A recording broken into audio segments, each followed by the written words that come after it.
Want to know the real reason, in my opinion, conspiracy theory, whatever, as to why Meghan Markle has bought a new home in Portugal?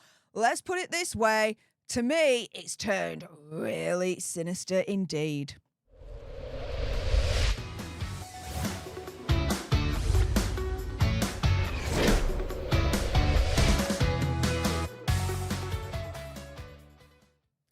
Hey up everyone, it's me, Stef The Alter Nerd, your nerdy alternative, and welcome to the Dose of the Daily Nerd, where I break down the royal news and gossip of the day that's pretty much caught me eye, and oh my goodness, yeah, let's jump into this madness, shall we, because yesterday this made the headlines. Hazza and Megxie have bought a new home in Europe that's literally just under 3 hours away from the UK. Now, more specifically, they have bought a property in Portugal. They're saying it's a holiday home for Hazza and Megxie. And even though, yes, as this report is saying, it keeps Hazza and Megxie with their foot in the door when it comes to Europe, they're not the only members of the royal family to actually own a property in Portugal. Wouldn't you have known it? Princess Eugenie and her husband, Jack Brooksbank, also have a home there in the Costa Terra Golf and Ocean Club in Melides, which they frequently visit with their 2 children. Now, it's not known whether Hazza and Megxie were inspired to buy a house in Portugal because Princess Eugenie pretty much lives there with her husband, but let's put it this way, guys. I don't believe in coincidences. Do you? Especially when it comes to a certain Megxie, right? And so, let's put it this way. We've got a royal expert called Richard Fitzwilliams, and he's telling the Express, quote, they, Eugenie and Jack, moved into Frogmore when the Sussexes vacated it. Eugenie and Jack visited them in California, and they reportedly holidayed with them in Portugal too. Now they've bought a house in Portugal where Eugenie and Jack live as he works there, and they're likely to see more of each other. And discussing potential visits to the UK, he also then adds, this gives Hazza and Megxie a foothold in the EU, the European Union, and a base near Britain. We expected Harry to visit Britain periodically, as he has cases against the media pending, as well as his case against the Home Office on security, and presumably will surely wish to see his father whilst he fights illness, despite recent confusion as to whether this was or was not possible. Will their next fake royal tour be to a European country following their successes in Nigeria and Colombia? Now, Richard Fitzwilliams says that Nigeria and Colombia was a success. I suppose it's all potentially a matter of perspective, but in the reality I live in, not a success at all. Anywho, he then says, how long before we see photos of Archie and Lilibet enjoying the Portuguese sun with their parents, and possibly even one day with Eugenie, Jack and their family? How about just a simple question of how long before we see any updated photos of Archie and Lilibet? Never mind with any link to Portugal whatsoever.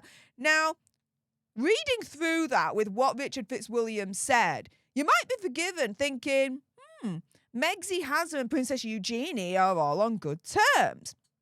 No, they are not. And this is now coming to the real and insidious reason as to why, in my opinion, conspiracy theory, whatever, Megxie has bought a house in Portugal. Because earlier on this year, reports came out that Princess Eugenie had actually been removed from the royal family blacklist because she cut her ties with Hazza and Megxie by going to a garden party at Buckingham Palace and supporting Prince William. After the event, Princess Eugenie then issued a statement highlighting the importance of supporting family and beamed in the pictures alongside her sister, Princess Beatrice. Now, a royal insider then spoke to Women's Day and said, Beatrice and Eugenie can't imagine what William is going through right now, and it was an honour for them to give him some support. The York sisters were determined not to let him down. And so, yeah, as the king, scaled back in his duties, Princess Eugenie and Princess Beatrice have stepped up a little bit in terms of their roles of supporting the royal family.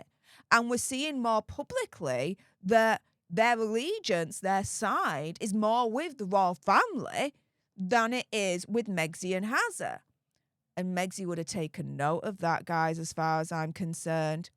Now, the royal insider told the outlet that the princesses are overjoyed to be taking a more active role in the family, especially since Eugenie was on a blacklist after hosting Hazza and Megxie at Portugal home last year. The source added, but that was last year, and she's worked hard to prove her commitment to the royals. She didn't reach out to Harry when she was in LA in February. This confirmed his worst fears that his last line to his family was over. And Princesses Beatrice and Eugenie also chose not to attend Prince Harry's Invictus Games anniversary event when he did that and came to the UK back in May. And so you have this scenario, right, where when Megxie and Hazza left the royal family initially, it was seen that Princess Eugenie was siding with them and was still friendly with them, this, that, and the other, up until last year when Princess Eugenie allegedly hosted Hazza and Megxie at her home in Portugal. Fast forward to this year, you then have the headlines coming out that Princess Eugenie is now siding with the royals. She's off their blacklist because she's now cut ties with Hazza and Megxie. Okay. So what is a Megxie to do then at that point? To try and reestablish her only actual link physically to the royal family and try and manipulate the royal family behind the scenes.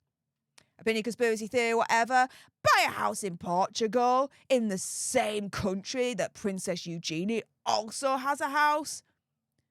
Maybe then, being in kind of the same proximity, she can then rock up to Princess Eugenie's house, try and worm her way back in, try and manipulate the situation, try and turn Princess Eugenie against the royal family, try and get her back on side. Because as far as I'm concerned, it is not a coincidence that out of all the European countries that Megxie and Hazza could have chosen, they chose Portugal. And I don't think it's a coincidence that by choosing Portugal, wouldn't you know it, Princess Eugenie also lives there as well. There are other places, other countries that Megxie and Hazza could have chosen that are just as warm in terms of the climate and just as wonderful, but not Portugal. And that's under 3 hours flight time to get to the UK. You've got Spain. You've got France. You've got Italy. Greece. Germany. Belgium. You've got quite a few places in Europe where flight time to the UK is literally under 3 hours. And their climate is just as good as Portugal. But no, they choose Portugal. Why? Is it because then they're in physical close proximity to Princess Eugenie whilst they're over this side of the pond to try and turn her against the royal family again? What do you guys think? With that being said, if you appreciated this video and you want more, and believe me, of course, there's going to be more, you do not want to miss my next video, then make sure you subscribe to join our Alter Nerd tribe, because I'll be honest with you, help us now get to 1 million so we can also get that go play button right there and hopefully cause a Meghan Markle meltdown on Instagram. Like, share, comment down below your opinion, conspiracy theories, whatever's. Also as well, if you've got some very strong opinions on what you think the real reason is for Megxie buying a house in Portugal, do you agree with me? Do you have other theories? Well, send me a super thanks. It's just below this video down below. We can have a conversation about this because it does guarantee a response from me. And until the next time, you guys, laters.